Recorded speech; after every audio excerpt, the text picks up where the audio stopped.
A gente vive numa sociedade onde, sabe, uma deputada do PT, que agora até concorre à prefeitura, ela defende um projeto de lei onde se a pessoa roubar porque tá com fome, tá tudo bem.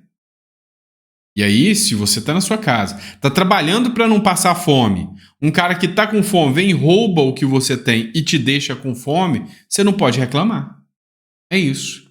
Onde figuras grandes da esquerda falam que não aguentam mais ver um jovem sendo rechaçado porque roubou um celularzinho para tomar uma cervejinha.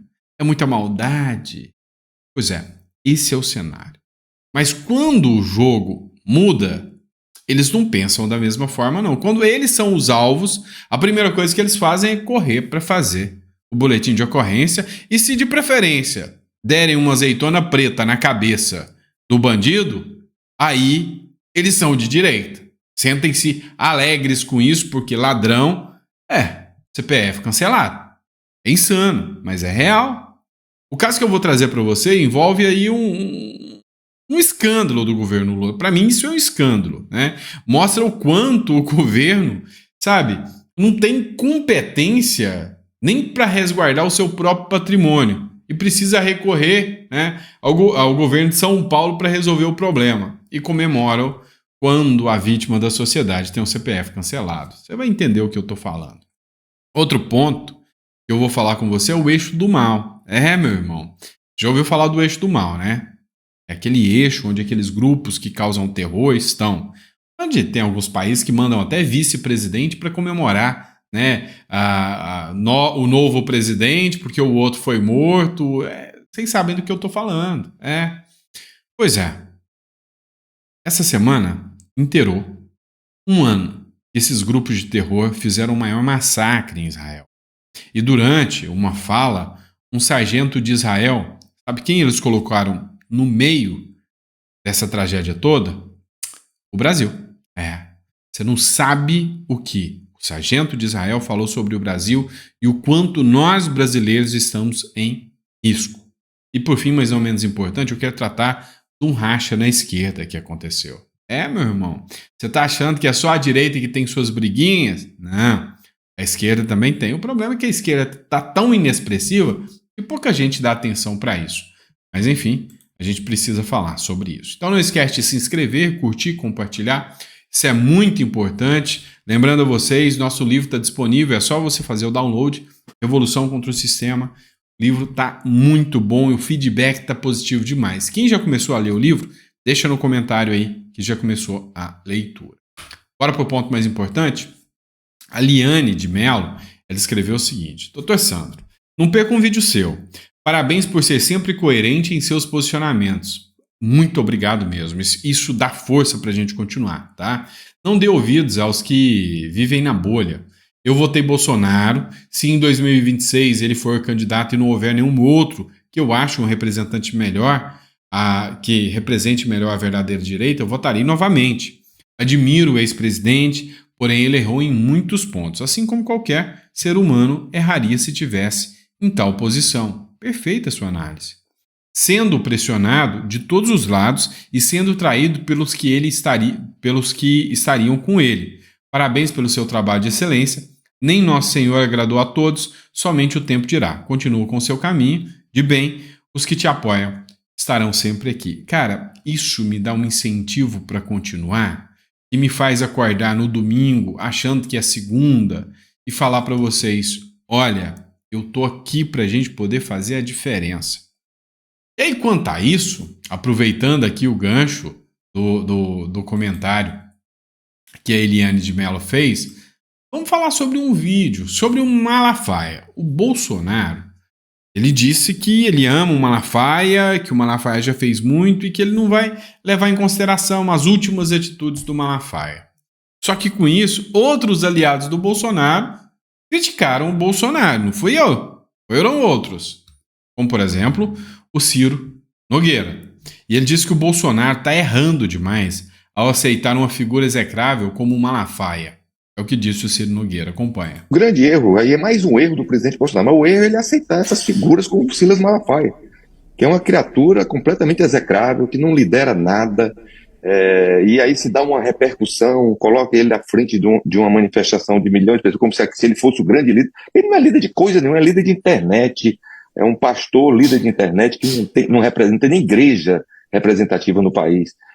O grande erro, aí mais um erro do Bolsonaro de ter esse tipo de figura do lado dele, que não acrescenta em nada e nem é uma pessoa, se mostrou agora que não é uma pessoa de confiança. Ele coloca a pessoa do lado e no dia seguinte essa pessoa vai o criticar dessa forma desleal, revelando conversas de telefone. Isso é uma pessoa desleal que eu quero distância dessa figura. Olha, eu queria o seu comentário sobre o que o Ciro Nogueira acabou de falar. Eu tenho um posicionamento sobre isso, tá? E aí, vamos ver se você concorda comigo ou se eu estou errado, você me corrige. Meu posicionamento é o seguinte: você é livre para criticar quem você bem entender. Faz parte do jogo. Então o Malafaia tem o direito de criticar o Bolsonaro? Tem. Só que tem uma coisa que se chama gratidão.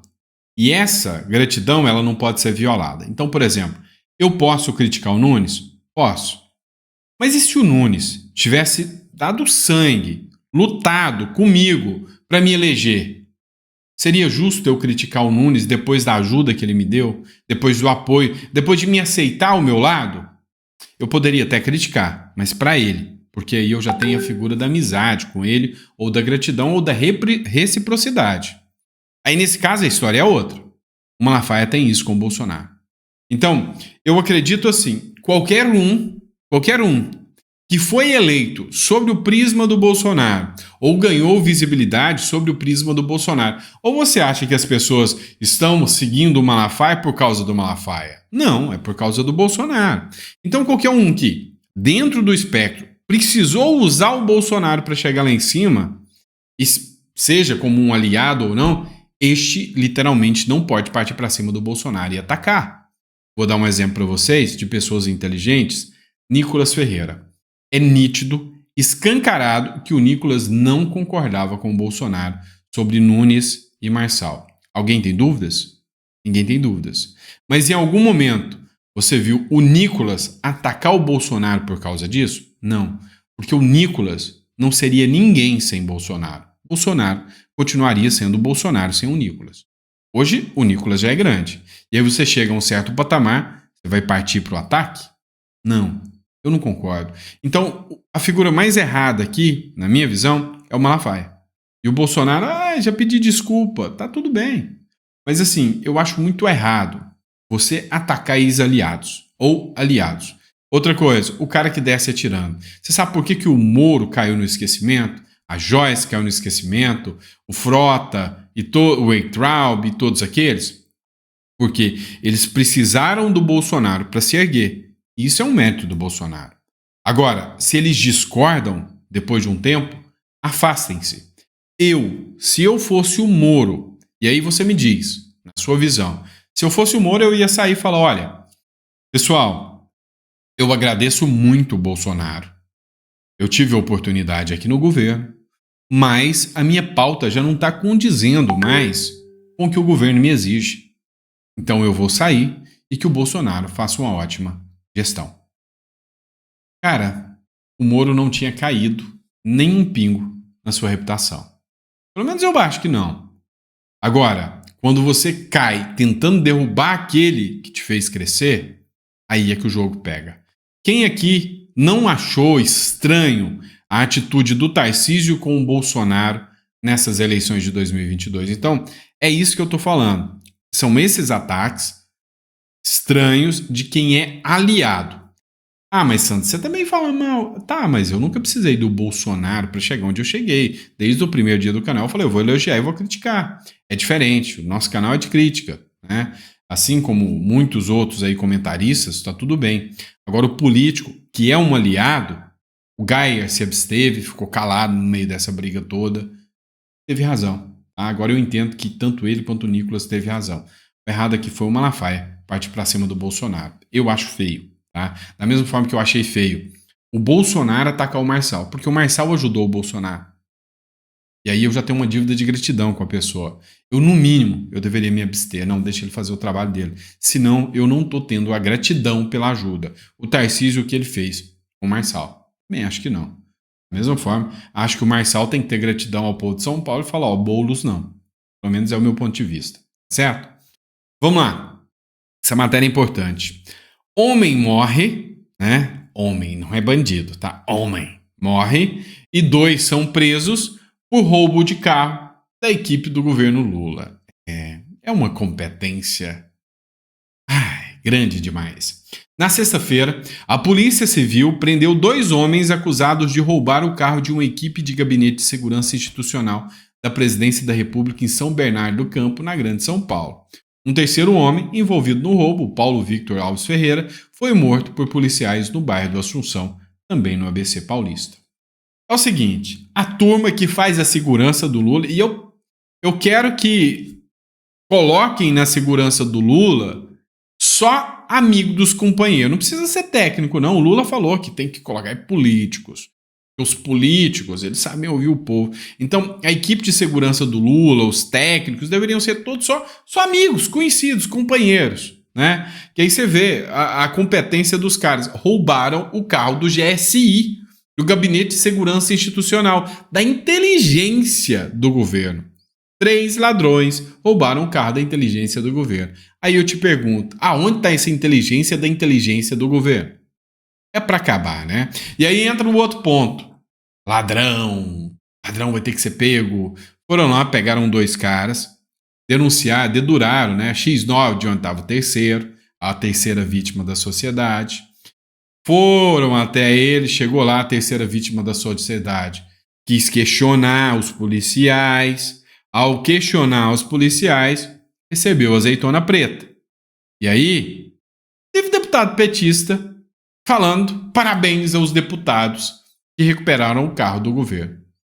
Vai entender essa turma, né? Vai entender esse povo da esquerda. Ninguém entende.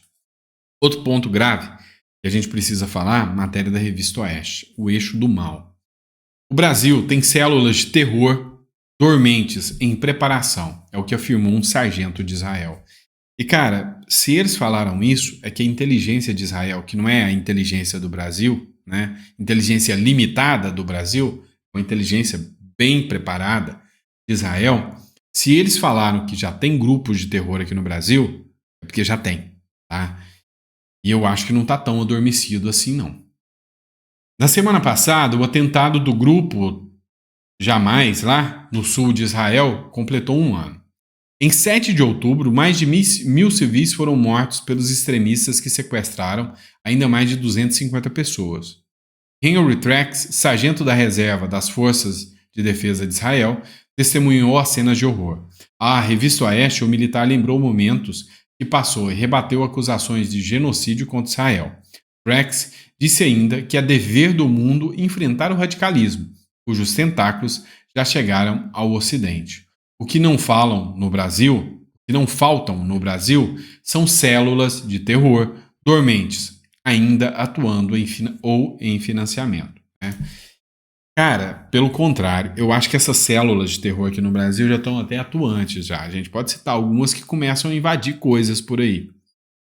Então, assim, teve um caso aqui de 3 ou 4 homens que já foram até soltos, né? No caso deles, foi menos grave do que a galera do 8 de janeiro. E participaram aí, estavam com o grupo Hezbollah, né? Então, assim, o que a gente percebe hoje? É a questão do adubo. Né? Se o solo está fértil, está adubado para você criar essa célula de terror, se o governo está conivente com isso, se está deixando passar, se não está combatendo esse direito, isso vai florescer. Ou vai nascer ali ervas daninhas ali no meio, né? Então, infelizmente, é o que a gente vê hoje, tá? E eu temo muito que esse sargento de Israel esteja certo sobre essas células aqui no Brasil. A falar do racha de esquerda e da direita levando fácil, né? O que está acontecendo? A esquerda racha em Fortaleza e enfraquece o bloco do PT no segundo turno. Eu ouvi falar que até o Sarto vai apoiar o André Fernandes, aí ganha, né? O Fortaleza, no Ceará, pela primeira vez, vai se ver livre da esquerda. Olha que evento histórico. O segundo turno das eleições em Fortaleza neste ano tem marcado um momento histórico para a capital cearense. Pela primeira vez, uma candidatura de direita enfrenta enfrenta diretamente a tradicional e hegemônica esquerda. Além de ser um feito inédito, o cenário político local está passando por um racha sem precedentes dentro da própria esquerda, onde lideranças de diversos níveis, desde figuras menos expressivas até mais influentes, se recusaram a apoiar o PT. Desde que Sarto, do PDT, foi oficialmente retirado da disputa do segundo turno, membros do partido têm sinalizado que não irão aderir ao bloco lulopetista no estado. O movimento surpreendeu o PT, que contava com o apoio de setores da esquerda e não esperava que essa ala votasse contra a própria coalizão. Embora o partido tenha aumentado o número de algumas prefeituras no Ceará, a má reputação da sigla, de Lula e de seus aliados ainda persiste. Ora, ora, ora, a sua má fama o precede. Cara, quem em sã consciência hoje tem coragem de estampar uma estrela no peito e falar que é petista? Meu irmão, é muita insanidade, você tem que ter muita coragem para isso, não é? É isso, pessoal. Não vou me enrolar hoje nesse editorial. Eu espero que você tenha gostado do nosso conteúdo. Se gostou, deixa um like, curte, compartilha.